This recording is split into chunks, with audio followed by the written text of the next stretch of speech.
Welcome to Imperfect Heart, a place for you to join me, Jeff Holden, in conversations, discussions, and dialogue about our hearts and the impact myocardial bridges have on them. We'll talk with healthcare professionals, those in related fields that support our condition, and others just like us with stories of their myocardial bridge experiences. It's my intention for this content to inform, educate, entertain, and even motivate or inspire you in your personal journey on dealing with a myocardial bridge. Most importantly is to have you leave each episode with hope, knowing you're not alone and that what you're experiencing is real. In some circles, today's guest needs no introduction. He's the Director of Social Skills Training Project, an organization serving individuals with autism and social communication problems. He's on the professional advisory board of many autism organizations, and in addition, he writes, lectures, and provides training internationally on the topic of social skills training and managing challenging behaviors. He's an award-winning author of 6 books and has been featured on ABC World News Tonight, Nightline, Fox News, the CBS Early Show, and the Discovery Health Channel. He has his doctorate in clinical psychology, and he's also quite the musician. Be sure to listen to the entire episode because we've got a surprise for you at the end. You'll recognize his name as he's a frequent contributor to the Myocardial Bridge Facebook support group.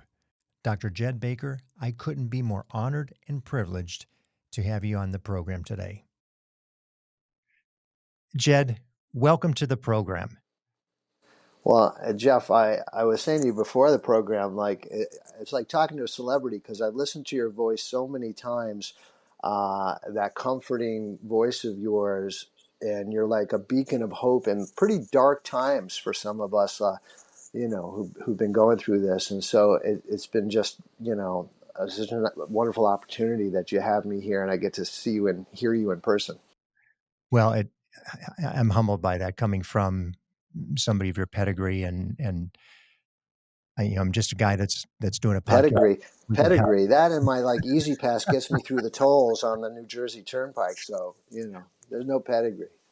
I'm talking to an author and a clinical psychologist who has anybody complimenting me on my voice as a clinical psychologist makes me feel like, wow, you talk to people all day long to calm them down and get them on the right track. So thank you for that. My pleasure, truly. We're going to have an interesting conversation because you actually have gone through your process concurrent with a couple of other people that we had, and that would be Kaylin, Kellert, and Liane, Aigner, all in the same 24-hour period. So you're the the triumvirate of surgery here. They're my surgery sisters, and I'm watch out for everything they say. I've been feeling like I've been in it together with them from the get-go. Yeah. Well, in a bit of irony, the three of you going through the process at the same time is really unique. I don't know that.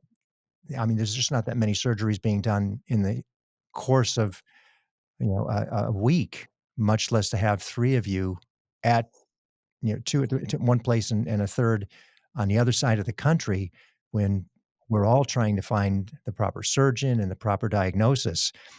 So you're 59 years old. Yeah. And you've obviously had this all your life. As we know, it's a birth defect, but it wasn't until relatively recently that you started to experience symptoms. Walk us through when that occurred and what the symptoms were that you were experiencing. Sure. Well, I think my story, symptom-wise, begins like 4 years ago, 5 years ago now, 2019. The fall of 2019, and this is just before COVID, right, hit. It was not, the pandemic hadn't hit yet. I had some kind of wacky virus, and I never really have a fever, but I had a fever the fall of 2019, September. And it just lasted a day. I kind of recovered, and all was well. And then one day I wake up in the middle of the night, gasping for air. Couldn't breathe well, and I felt really dizzy. And I turn to my wife, And then my daughter was in the house. I'm like, something's not right. And so they took me to the emergency room. And I was still, just trying to catch my breath there. Gave me some oxygen and such. And I guess they did some sort of routine, tests. They do your labs to see if you've had a heart attack, which, fortunately I didn't.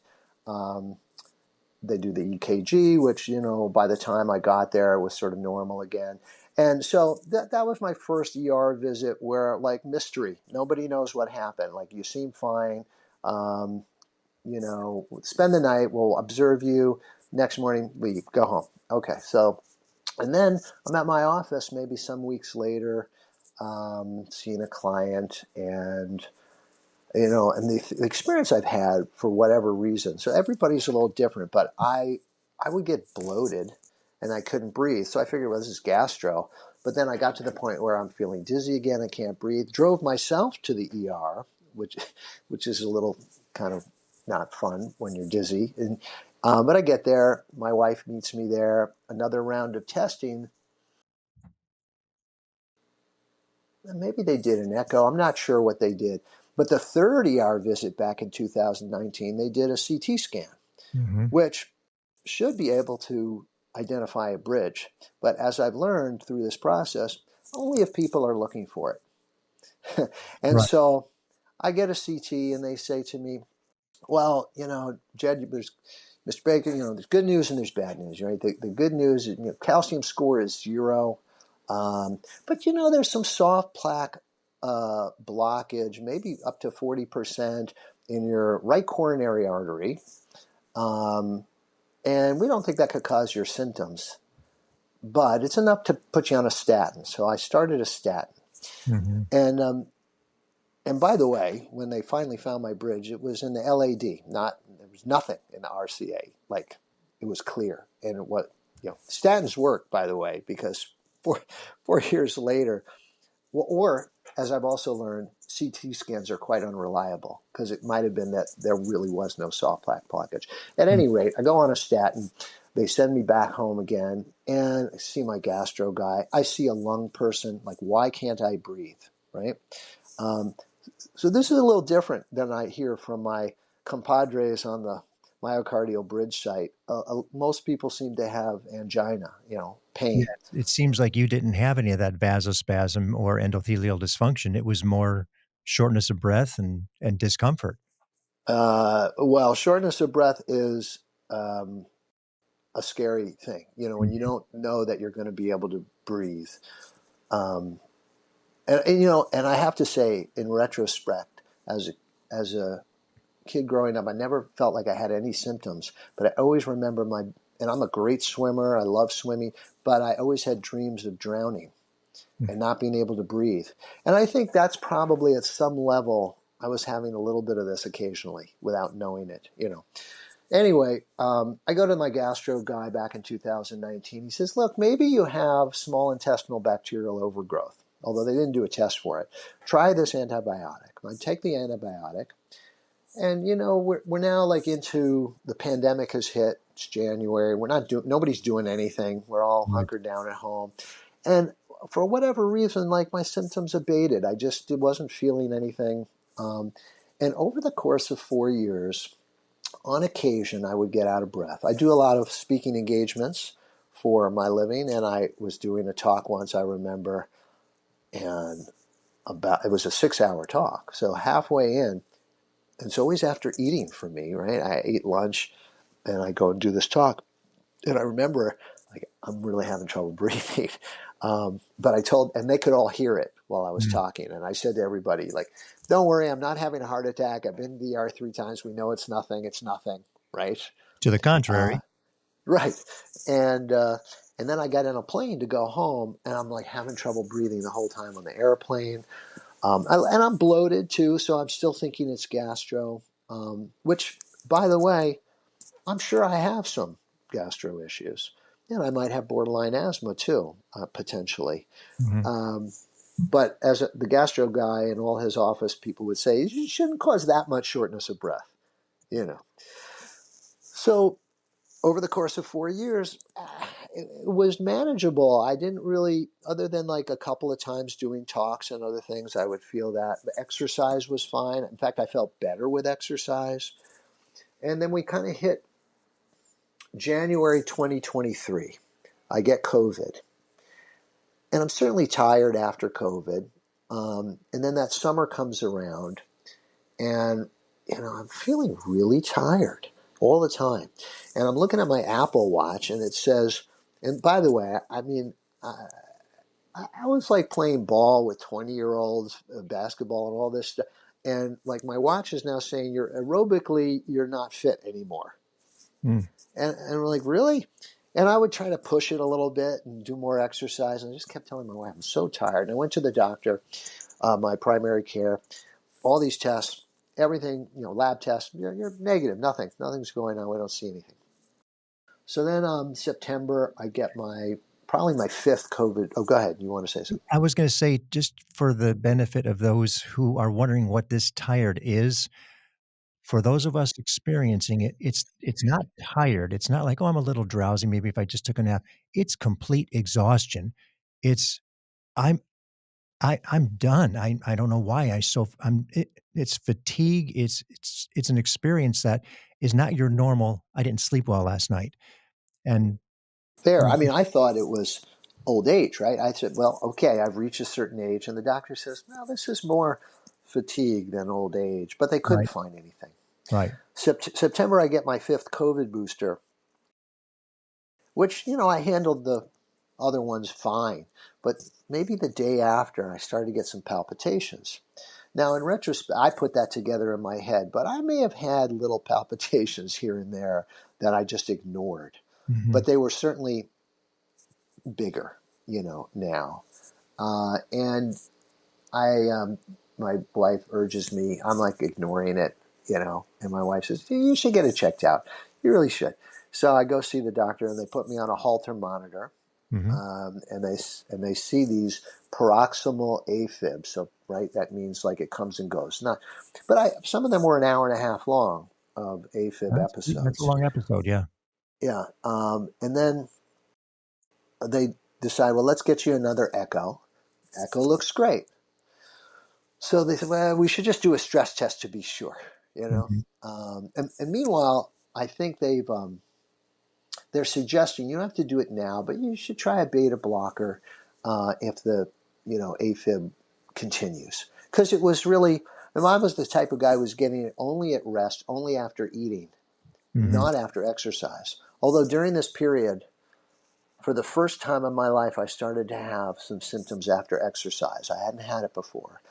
But I decided to take a hike up a pretty tall hill here in my house by my house, and I got to the top, and I'm like, I'm dizzy. I don't feel well, and I'm not sure if I can get home. But I managed to make it home.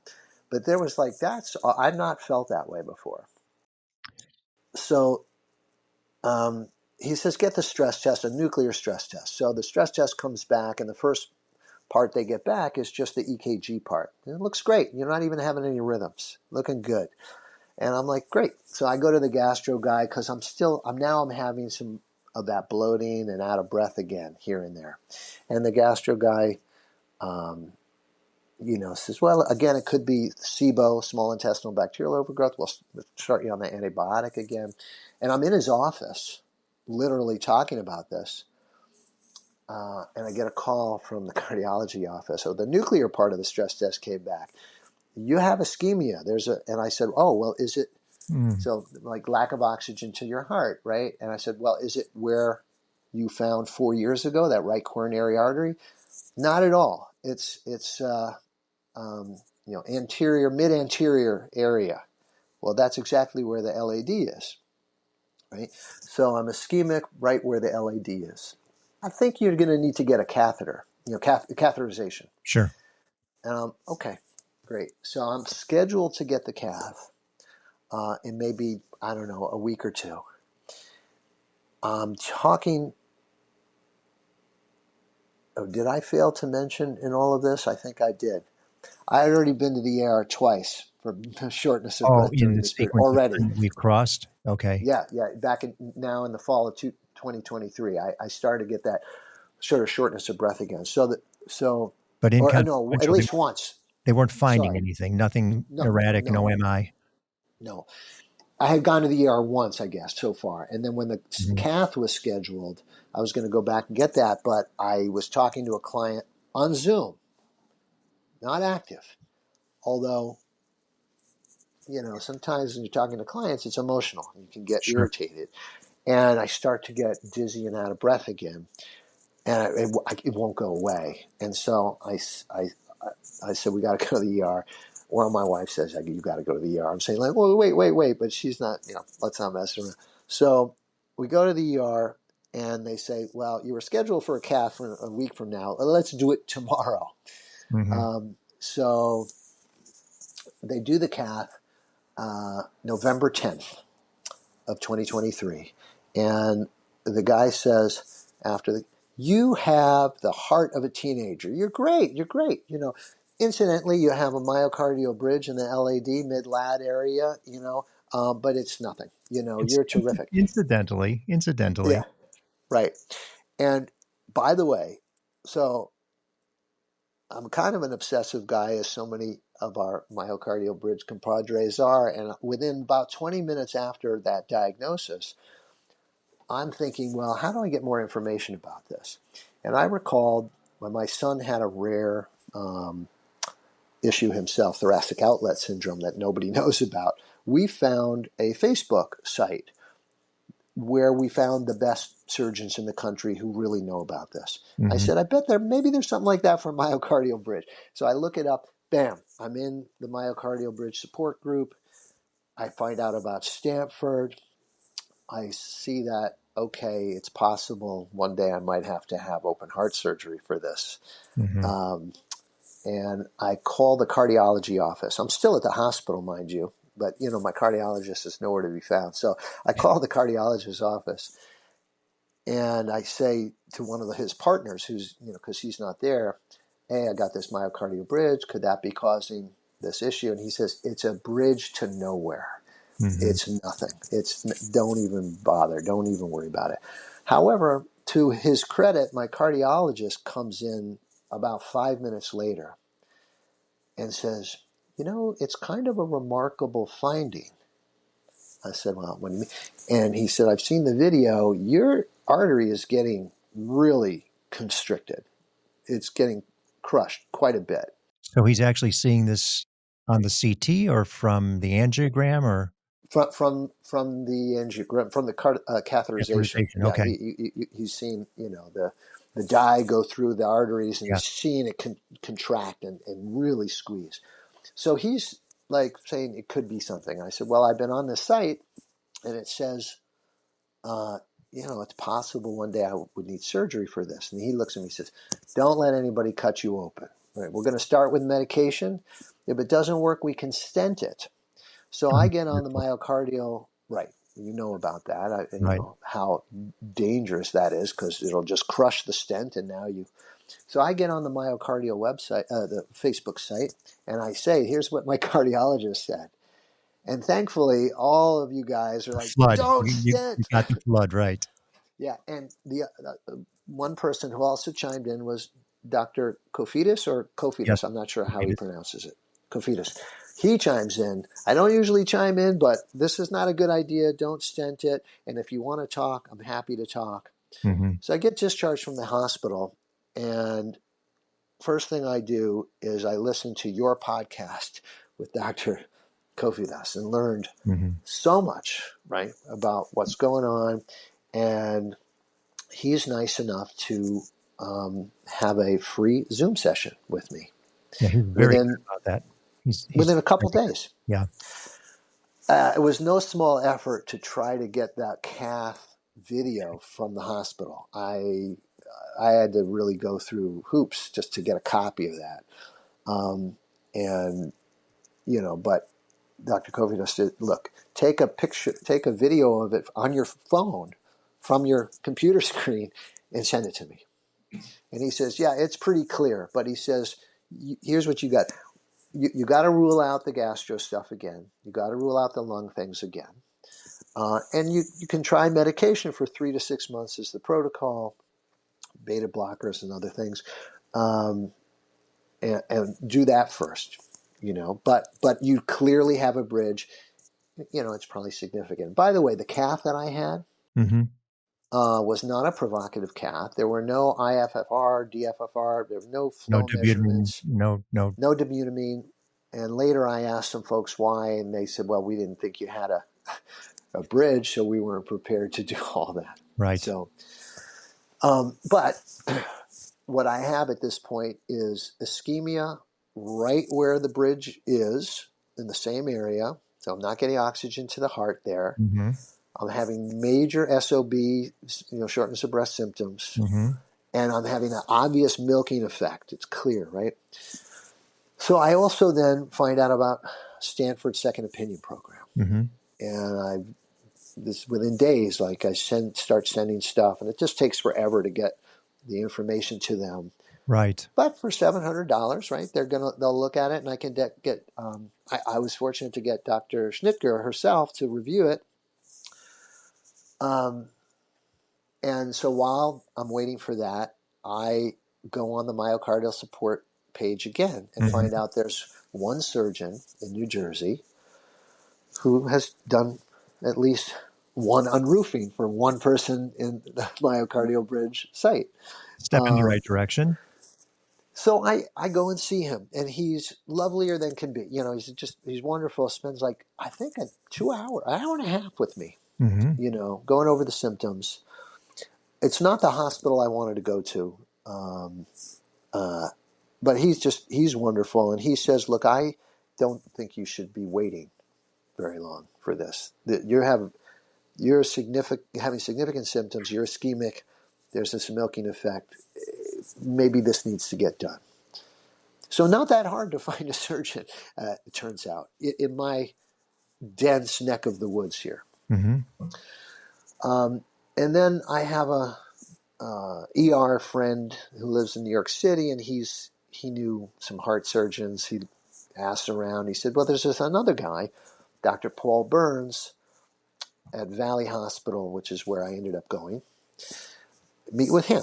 And he was the nicest guy in the world. And, like the other guy, I asked both of them, how many of these surgeries have you done?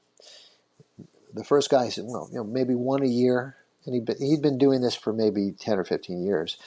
And then Dr. Paul Burns, I asked him the same question. He said, well, he's been doing open heart surgery for 34 years. Okay. And he said, I would say that I have had maybe 10 exclusively unroofing surgeries in my lifetime. However, when I'm doing these bypass surgeries, which he does 400 to 500 a year, very often there's an artery trapped under muscle, and he has to unroof it as part of the bypass surgery. Mm-hmm. He's doing it all the time.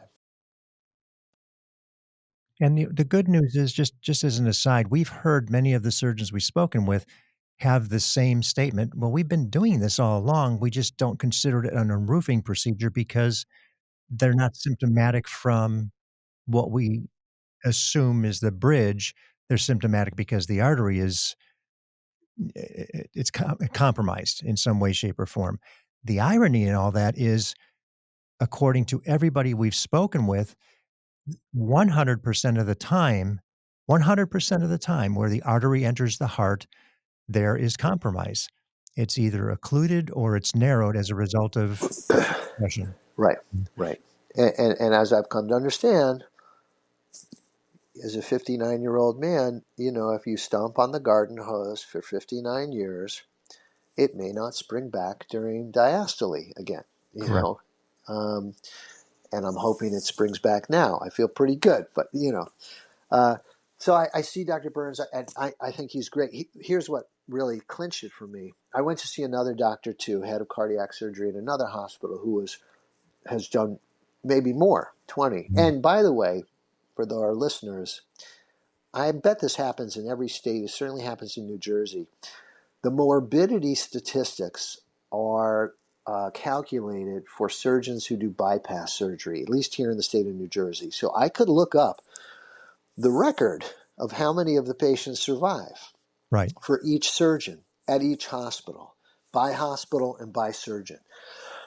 And we're talking about 90-year-old people coming in having a heart attack that they often have to operate on. That's included in those stats.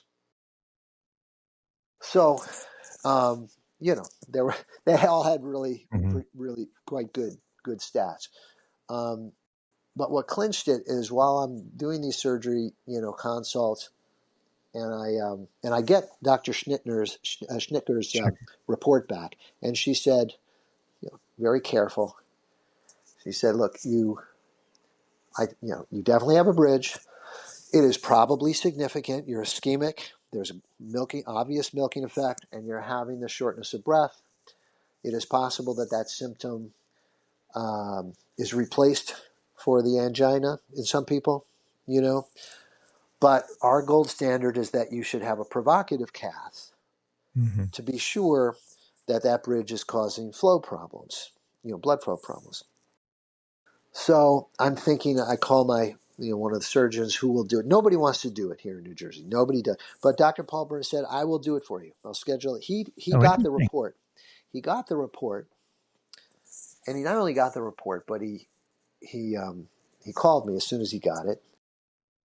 Um, the other guy, who was great, has a zero mortality. He couldn't be bothered to look at the Stanford report. Wanted nothing to do with it. I've done hundreds more surgeries than I'm sure Stanford has ever done. And you know what? I'm sure he's great, and he would have been a competent surgeon. And if anybody wants to see him in New Jersey, private message me. He's a great surgeon. But I needed somebody I also felt I could like and trust to some extent when they're going to open up my chest. Um, Dr. Paul Burns was that guy, because during this period where I'm waiting for the cath again, maybe the provocative cath, I become so out of breath again. I get my third trip to the ER. Mm. And I call Dr. Burns, his office, He calls me on his cell phone. Now, on his cell phone that night, he says, "Look, stay there. You did the right thing to go there. You don't have to come to our hospital. Stay at the hospital you're at. We'll work this out in the morning. We'll get you the cath if you like. We'll get you surgery." But he says about that provocative cath, he says, "Look, I will do that provocative cath. We can get it scheduled. But you're ischemic.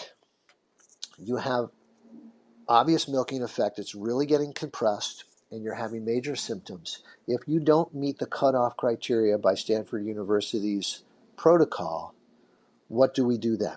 Do we say we're not going to do surgery for you? Hmm. Do we leave you be?" And I guess I failed to mention my trials of beta blockers made my shortness of breath Worse. infinitely worse. Yeah. Right. Um, and I felt like I was going to faint because my blood pressure is always generally low anyway. So I felt like I was going to pass out on them. And if you have borderline asthma, beta blockers are a bronchial constrictor and can cause more asthmatic like symptoms. Hmm. So the fact that I now had his cell phone and he's calling me and he's willing to do whatever I want, I said, "You know what, Dr. Burns, I am not up for another procedure. If you think it's inevitable that I'm going to need this on roofing, I'm going to just schedule it." And I passed on the provocative cath, which I feel mixed about, because maybe it would have shown if I had spasms or I had some endothelial dysfunction. But I was tired and I couldn't breathe anymore, and I wanted to get unroofed. Well, and not to mention there's a level of anxiety when somebody's telling you you need to do this sooner than later. Does that mean later, like, maybe if I wait too long, it may be too late? Am I gonna have a heart attack, and am I gonna have severe consequences, stroke, whatever it may be? Right, right. Yeah, it tends to move you along a little quicker. Well, I knew how to prevent probably having a heart attack. I could sit in a bubble and never move. And that was working. That was working quite well to do At some point in absolutely time, nothing. we do know it will catch up to you because they Yeah, don't get better. To your point of the compression over 59 years, yeah. 65 years, others 70, it becomes less and less. responsive and rebounds slower, and you still have something happening in terms of its Right. narrowing at the point of entry. So yes, Yeah. you would debilitate yourself. Well, I mean, the decision. I was going to the ER every couple of weeks, and I had stopped, So working. familiar. I wasn't doing talks. I wasn't seeing clients. I wasn't playing music anymore. I wasn't doing anything, and frankly, I was agoraphobic. I was afraid to go out of my house and go to the supermarket because I tried that a couple times and got really out of breath Hmm. and didn't feel good and not so comfortable driving home. And so I didn't want to have another episode somewhere. So I stayed literally sitting on my couch. And that's not a life. And so, the decision to get surgery was pretty clear. And it's not a way to earn a living either. You can't work. You can't do what you do. Well, yeah, that's true. Uh, that's true. And speaking of that, I was hoping originally to go to Stanford Mhm. because, they're doing all the research. And my insurance, as a self employed individual in New Jersey, as of January 1st, 2024, New Jersey got rid of every single option for self employed people to be insured by a doctor out of state. Hmm. If you are in a business or in an organization, you have availability of other health plans.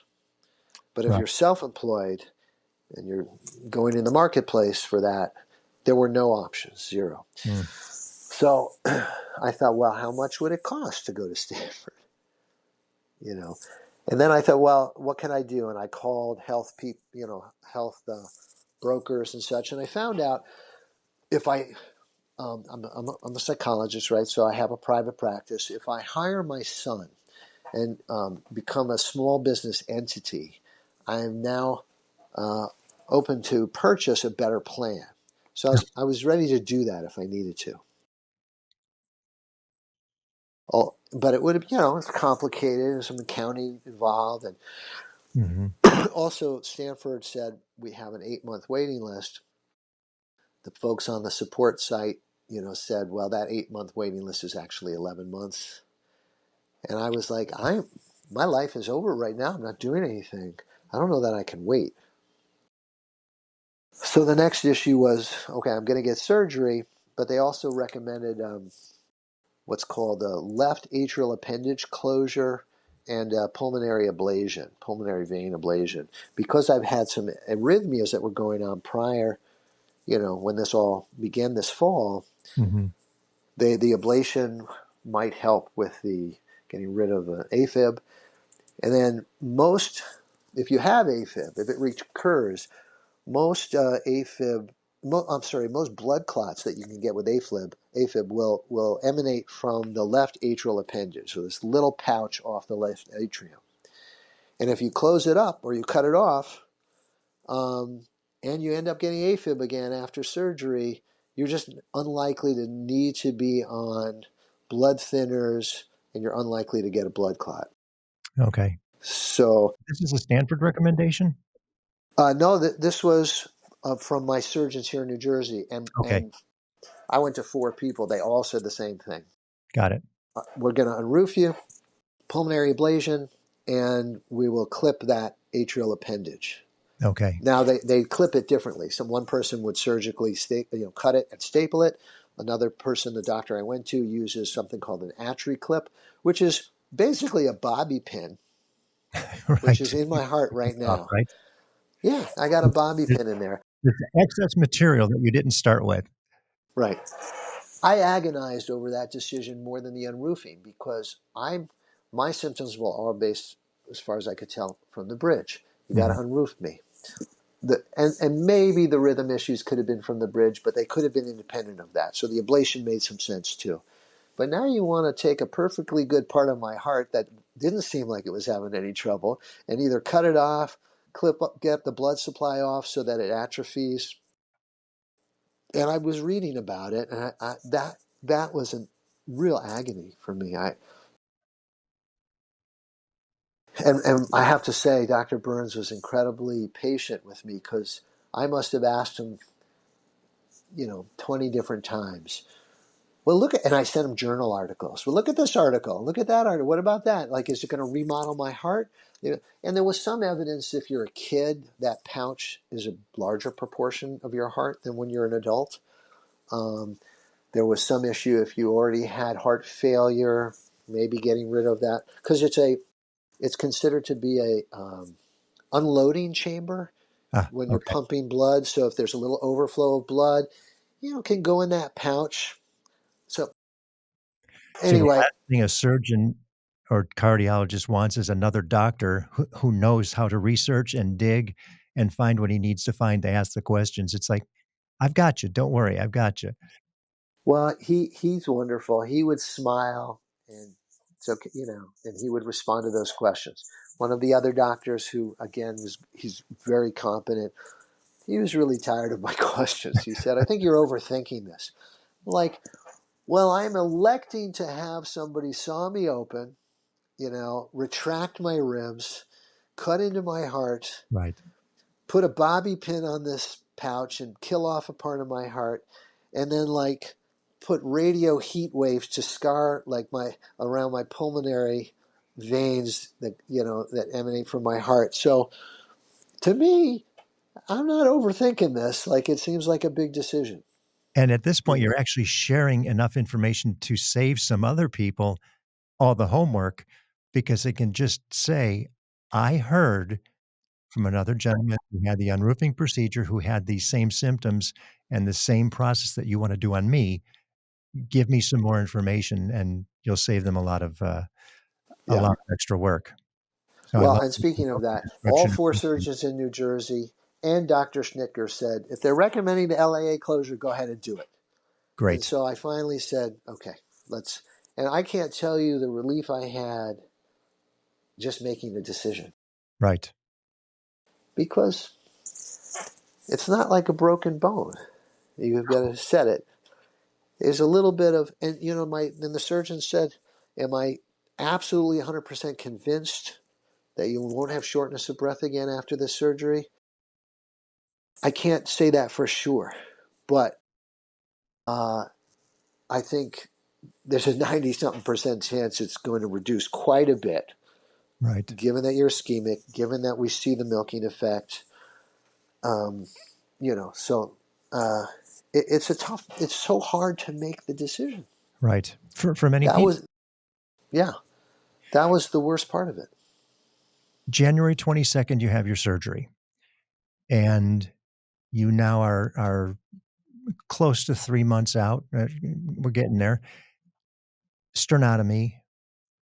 Tell us how everything is, and I wanna respect our time where we've got maybe 15, 20 minutes, uh, just of where you are. I You sound wonderful, you look wonderful, and Well, I'm not perfect. that's what I want you to share. Okay, so I'm 9 weeks right now, and I didn't have much pain before surgery. I'd say surgery itself was not painful at all. The surgeon has the big work to do. I just get to lie there with some pretty good drugs, you Mhm. know. After the surgery, and sharing this with my surgery sisters, Kaylin and Liane, I was one day ahead of them actually. And Okay. so I could tell them when you get these chest tubes out, man, is that going to be a relief? Because that first day was pretty tough. I was having a lot of trouble breathing. Chest tubes were in the way. They're sticking up against your lungs, and every time you take a deep breath, you're, like, getting stabbed in the, center of your chest. Yeah. And when those came out, man, I was relieved. But at night, I would have trouble breathing, lying down. And so I had to sleep pretty much upright. And when I 5 days in the hospital, went home, continued to need to sleep upright. Otherwise, I would feel like my lungs were drowning. Like Mm. there was a weight on them. Um, but I'd say by the fourth week, I felt a lot more functional. And I took the walking seriously. They told me, you have to walk every day. And I was walking about 3 miles a day, and I still do that. Not all at once. Um, Although I can, can walk a couple miles, 2 miles all at once pretty well. Well, I feel like I could do more now. Spirometer, are you Um, working with your spirometer and taking your oh, majorly good. early on for those first, 3, 4 weeks. And I Since can't, shortness of my breath is my biggest symptom, that was right. key. And I can't stress enough the significance of that, not only for the prevention of pneumonia or fluid buildup, but also for the development of your lungs, because they do collapse your lungs depending on your situation and how you went into the surgery. But from a sternal, were you on an arrested heart, Jed? Oh, yeah, yeah, yeah. They stopped Okay. my heart. I was on the bypass machine. Okay. So really critical that you're working with a spirometer, as difficult it is and as much a pain in the butt. Yeah. But It's you know what I'll tell you is the walking and really breathing heavy walking is a yep, really equally all of equally it. good to clear whatever sort of mucus might be there and things like that. Yep, totally But agree. I will tell you this: as much as I've been doing better and my exercise tolerance keeps going up. Oh, I had one glitch about 2 weeks into it. I just woke up one morning and I had tachycardia. My heart was racing. It wasn't an arrhythmia. Mhm. It was just it was stuck at around 125, 130, just sitting doing nothing. And so I went to the ER at the instruction of the surgeon, got checked out, heart rate came down. They discharged me, didn't get admitted. And since then, it hasn't happened. But I was on a rhythm medication for the first month of Mhm. surgery because your heart is irritable and angry, and it does weird things in that first month. And that was the only weird sort of heart rhythm. It wasn't a rhythm issue. Was just high rate. Haven't Right. had that since. But I'll tell you, last week I did my first webinar again, other than what I'm doing with you today. But it was a Congratulations. 3 hour talk. Oh, wow, that's a long conversation. It's a long time, and I started playing music again too and doing all that. But the talking is the hardest thing for me. And Mhm. somewhere in there, I got out of breath, and I kept thinking in my head, do I need to cancel this? Now, I couldn't have even attempted that pre-surgery. I couldn't have even done like 10 minutes of the talk. It was really getting hard. But Mhm. it was 3 hours, and but it went away. It went away.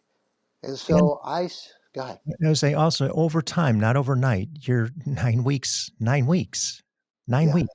in a lifetime of healing. It's pretty remarkable. Well, my surgeon and said something really important to me, Dr. Burns, which rang in my ear when I would tell him, I still have a little shortness of breath, especially after eating, but it's not as bad. It goes away. He said, I don't think you're going to wake up one morning and like Right. you're just better. And I know that's the experience of some people on the Yes. Myocardial Facebook site. He said it's going to be slow and gradual, and he's been right. Every day and every week I get better. Mhm. Um, I'm doing cardiac rehab. I'm exercising. I feel really strong, and I'm playing playing the drums again, exercising a lot. So I'm feeling pretty good right now, Jeff. Honestly, I'm gonna ask you to change hats for a second from the physical part of all of this. Because you are a clinical psychologist, you have a little bit more familiarity with people, anxiety, trauma, which this yeah. certainly is. How did you address that mental part of it? How did you work yourself through it knowing what you know? Let me start by saying not well. Okay, I mean, and my wife can tell you what a pain I must have been. Um, Mhm, more so than the baseline pain that I usually am to her. You know, mhm. but but Yeah, the normal it Jed, was now it's the I Jed with an I issue. I was certainly like I was obsessing about every decision and every possible cause, and I couldn't talk about anything else in some ways that easily. And I also remember saying I went to see a concert in the fall, and I was in the balcony, so I had to walk up these steps. I couldn't catch my breath, and I was like, "This is terrible." And I remember there was a psychologist friend of mine sitting by me, and I said, "I don't want to live if this is the way. I don't want to live." Mm-hmm. And he's someone who's had some chronic illness too. And he said something that rang true to me, which is, that's an important thing to say, to say out loud as a statement. Because, this is an incredibly challenging period when I couldn't breathe. And I couldn't do anything without feeling like I'm going to choke and not be able to breathe here. Right. And just sort of someone validating that, like it's okay to feel like that. And it's not okay to get stuck there. You have to have hope. And it's something I preach in the work that I do. And I preach that because of a couple things. First of all, there's all this research with like the kids that I work with autism, one of my colleagues, Mark Duran, had done this sort of research to see what predicts aggressive behavior with kids with autism. And the best Mm-hmm. predictor was parental hope, parental optimism. That when Which parents had hope, prevents that aggressive behavior. over time, they get better outcomes Got it. when they're Okay. hopeful. And it wasn't how aggressive the kid was when they were 3 that predicted how aggressive they'd be at 6. Like a wild kid isn't going to have to continue to be a wild kid. It's parental optimism was the single most best predictor, which is Mm-hmm. that parents were relentless in trying to find help for their kids. So I know that. I also know the classic learned helplessness, which is what we all experience when we're having this bridge and nobody knows how to help us. And cardiologists are saying, it's fine. You're just anxious. You're just anxious. And you get this sort of learned helplessness. So the classic learned helpless experiment is you put a rat, and this is terrible, but in a jar in water, and they tread water for like, I don't know, maybe an hour, and then they sink. But if somebody comes to rescue the rat within the first hour, and you put them back in the glass, which is just awful, Mm-hmm. they tread water for 2 days. 2 days. Oof. We're treading water, when we're stuck with something that nobody understands and we don't know how to fix it. Mm-hmm.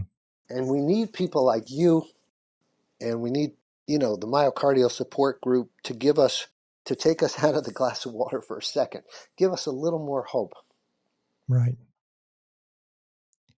And And that gave me enough hope, to figure out there's got to be a solution to this. And I'm so much better as a result. And so that's certainly what I would say to anybody going through this.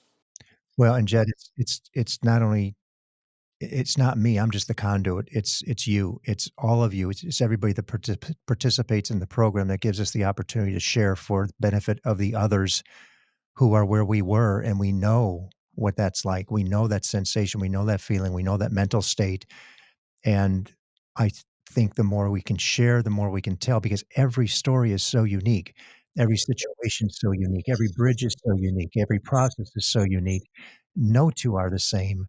And the more stories people hear, the more one is going to be closer to that particular individual's story, to where they can say, that's me. That's my symptom. I Yeah.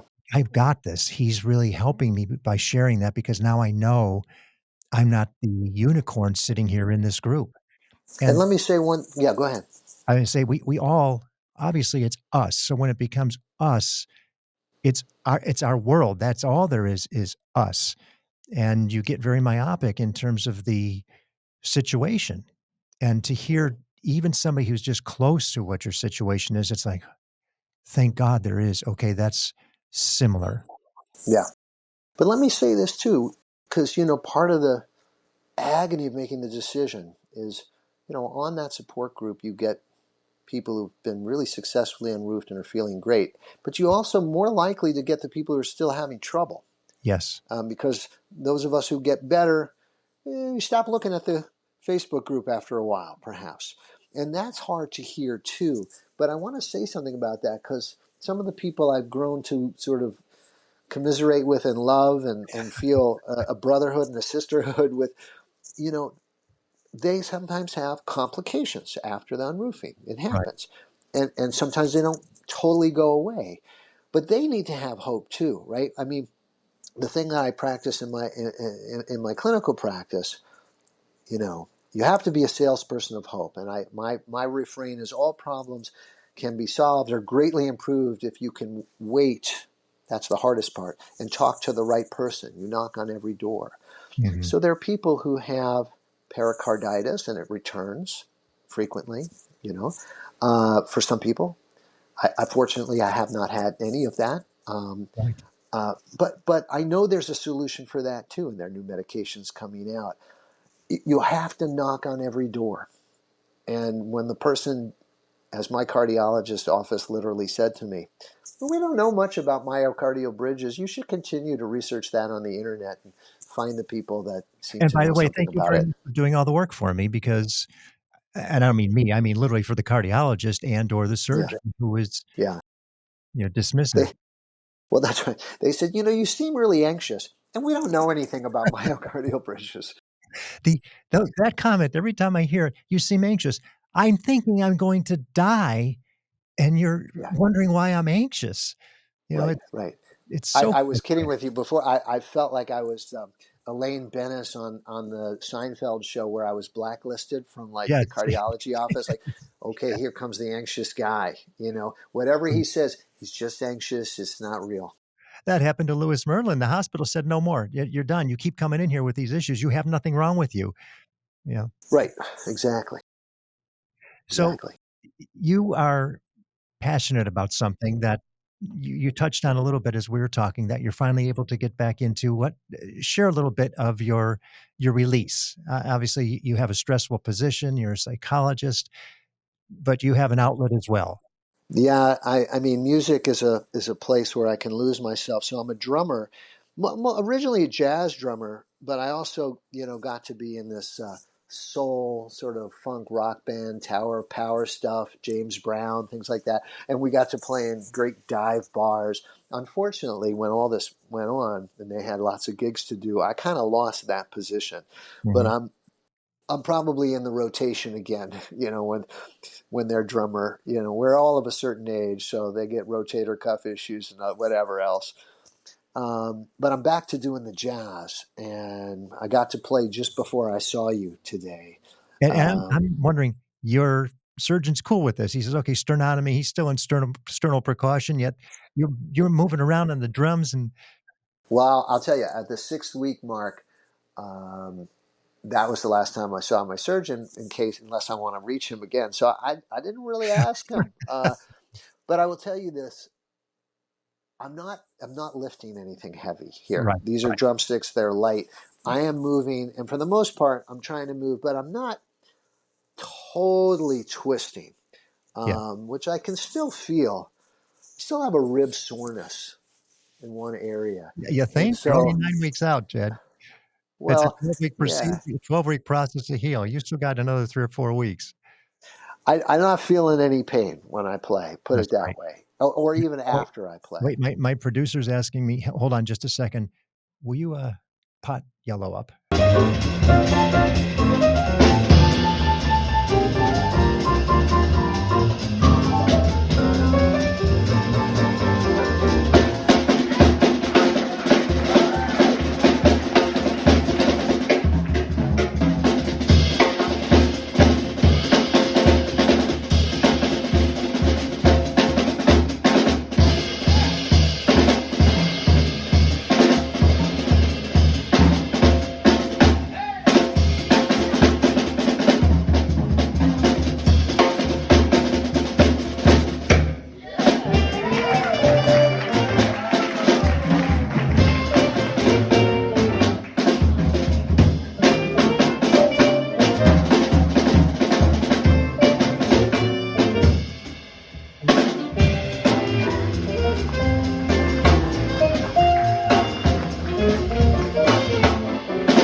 Now that's some drumming.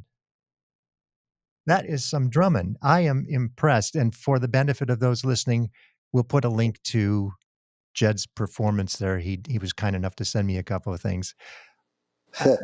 I I love that. I just love it. Well, I was never going to make a living doing that, but I'm happy to still get a chance that people will let me play with them. Well, I think it's the first time we've had somebody's passion able to be shared on the program too. As we wrap up, one of the things I'm asking everybody who has gone through the procedure is for those of us listening, for those who are in the process of making the decision, who have been diagnosed and they're stuck. Sometimes it's stuck because they can't make a decision on whether they are going to go through a robotic process or a sternotomy.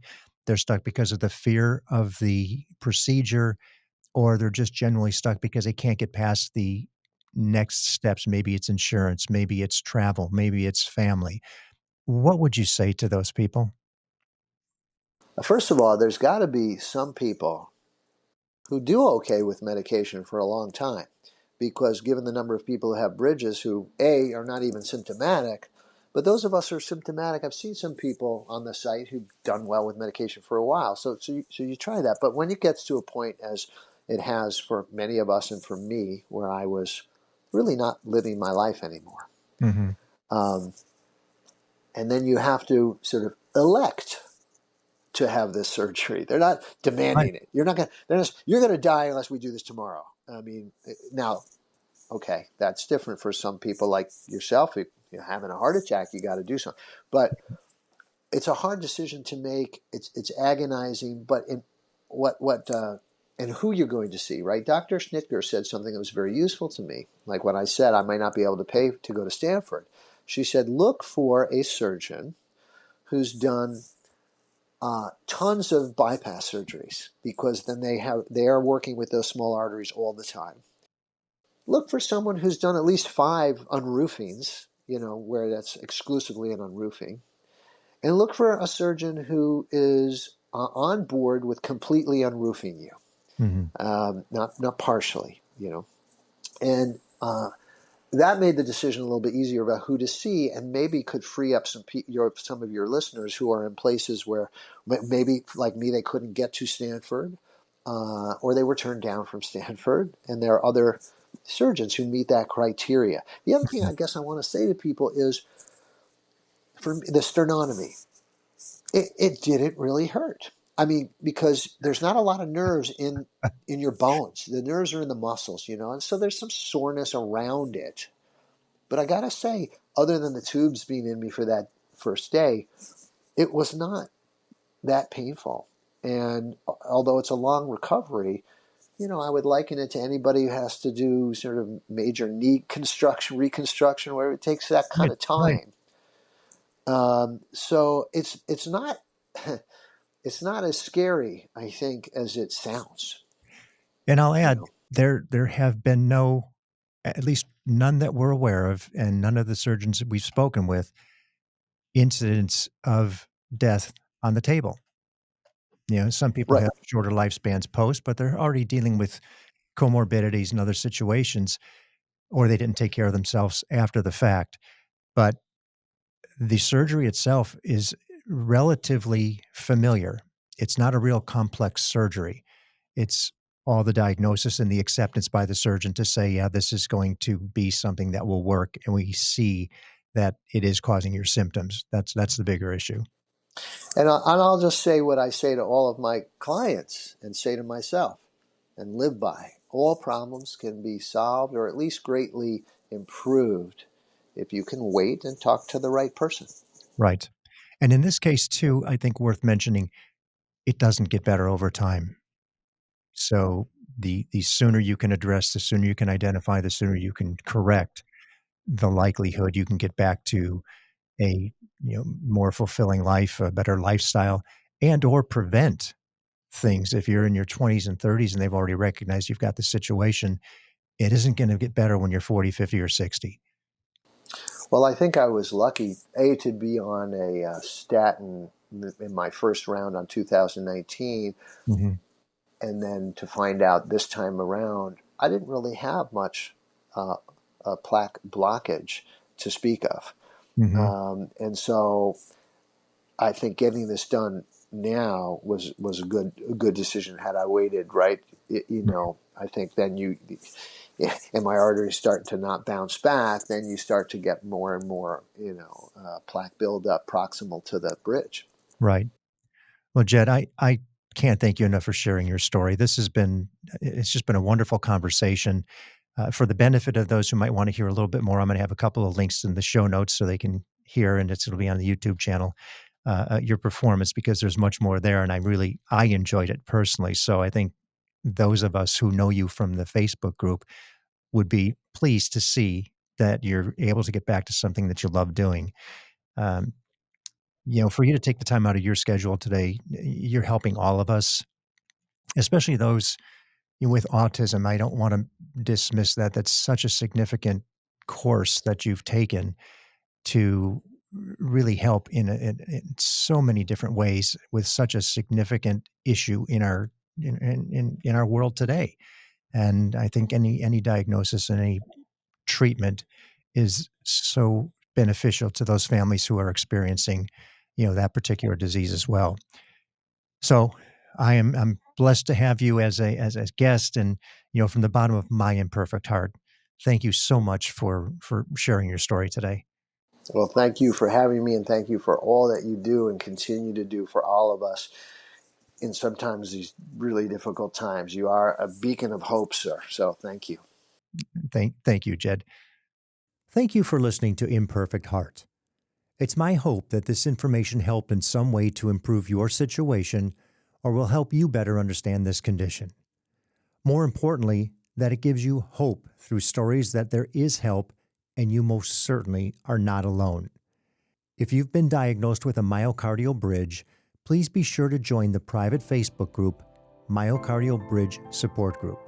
For more information about our program or to reach me directly, visit the website, myimperfectheart.com. If you like what you heard today, please give a positive review, thumbs up, high five, or whatever your app likes. And be sure to share with everyone important to you so they understand what it is you're dealing with. Please subscribe as well. Welcome each day with gratitude and positivity.